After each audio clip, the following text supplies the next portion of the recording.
M4 ನ್ಯೂಸ್ಗೆ ಸ್ವಾಗತ. ನಾನು ಸುನಿಲ್ ಹೊಸಕೋಟಿ.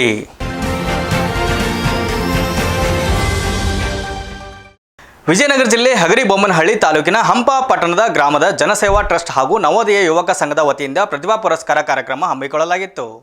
ಎಸ್ಎಸ್ಎಲ್ಸಿ ಹಾಗೂ ದ್ವಿತೀಯ ಪಿಯುಸಿ ಪರೀಕ್ಷೆಗಳಲ್ಲಿ ಅತ್ಯುತ್ತಮ ಅಂಕಗಳನ್ನು ಗಳಿಸಿದ ಪ್ರತಿಭಾವಂತ ವಿದ್ಯಾರ್ಥಿಗಳಿಗೆ ಪ್ರತಿಭಾ ಪುರಸ್ಕಾರ ಹಾಗೂ ಉಚಿತ ನೋಟ್ಬುಕ್ ವಿತರಣೆ ಕಾರ್ಯಕ್ರಮ ಜೈ ಹನುಮಾನ ಬಯಲು ರಂಗಮಂದಿರದಲ್ಲಿ ನಡೆಯಿತು. ವಿದ್ಯಾರ್ಥಿಗಳು ಮೊಬೈಲ್ನಿಂದ ಸಾಧ್ಯವಾದಷ್ಟು ದೂರವಿದ್ದು ಶಿಕ್ಷಣಕ್ಕೆ ಹೆಚ್ಚಿನ ಆದ್ಯತೆ ನೀಡಬೇಕು.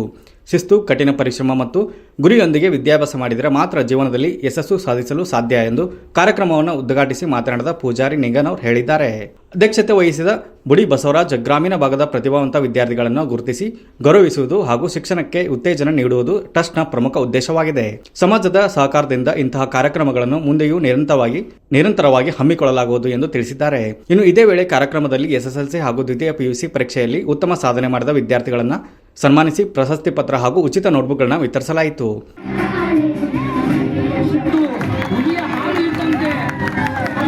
ಇಲ್ಲಿ ವೇದಿಕೆ ಮೇಲೆ ಗಣ್ಯರು ಮಾತಾಡೋದಕ್ಕಿಂತ ಹೆಚ್ಚಾಗಿ ವೇದಿಕೆ ಕೆಳಗಡೆ ನಿಮ್ಮ ಮಾತು ಜಾಸ್ತಿ ಕೇಳ್ತಾ ಇದೆ. ಸೊ ಹಂಗಾಗಿ ಮಾತಾಡೋ ಅವಶ್ಯಕತೆ ಇಲ್ಲ ಅಂತ ಅನ್ಕೊಂತೀನಿ ನಾನು, ಅಲ್ವಾ? ವೇದಿಕೆ ಮೇಲೆ ಗಣ್ಯರು ಮಾಡೋದಕ್ಕಿಂತ ಹೆಚ್ಚಾಗಿ ಕೆಳಗಡೆ ವಾಯ್ಸ್ ತುಂಬ ಬರ್ತಾ ಇದೆ. ಆತ್ಮೀಯ ಮುದ್ದು ಮಕ್ಕಳೇ, ಈ ದಿನ ಹಂಪಪಟ್ಟಣ ಗ್ರಾಮದಲ್ಲಿ, ಹಂಪಪಟ್ಟಣ ಗ್ರಾಮ ಅಂದರೆ ಇಡೀ ಹಗರಿಬೊಮ್ಮನಹಳ್ಳಿ ತಾಲೂಕಿನಲ್ಲೇ ಒಂದು ವಿಶೇಷವಾಗಿರ್ತಕ್ಕಂಥ ಗ್ರಾಮ, ವಿವಿಧತೆಯಲ್ಲಿ ಏಕತೆ ಇರ್ತಕ್ಕಂಥ ಗ್ರಾಮ. ವೇದಿಕೆಯಲ್ಲಿ ಆಸೀನರಾಗಿರುವ ನನ್ನೆಲ್ಲ ಪತ್ರಿಕಾ ಸ್ನೇಹಿತರೆ, ಗ್ರಾಮ ಪಂಚಾಯತಿಯ ಸದಸ್ಯರಿಗೆ, ಎಲ್ಲ ನಮ್ಮೂರಿನ ಹಿರಿಯರೇ, ಎಲ್ಲ ಮುದ್ದು ಮಕ್ಕಳೇ, ಇದೊಂದು ಅರ್ಥಪೂರ್ಣವಾದ ಕಾರ್ಯಕ್ರಮ.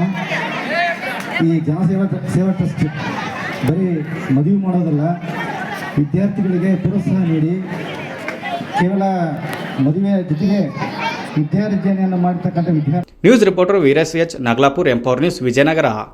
ಇದಿಷ್ಟು ಈ ಹೊತ್ತಿನ ಸುದ್ದಿ. ನಿರಂತರ ಸುದ್ದಿಗಾಗಿ ನೋಡ್ತಾ ಇರಿ M4 ನ್ಯೂಸ್.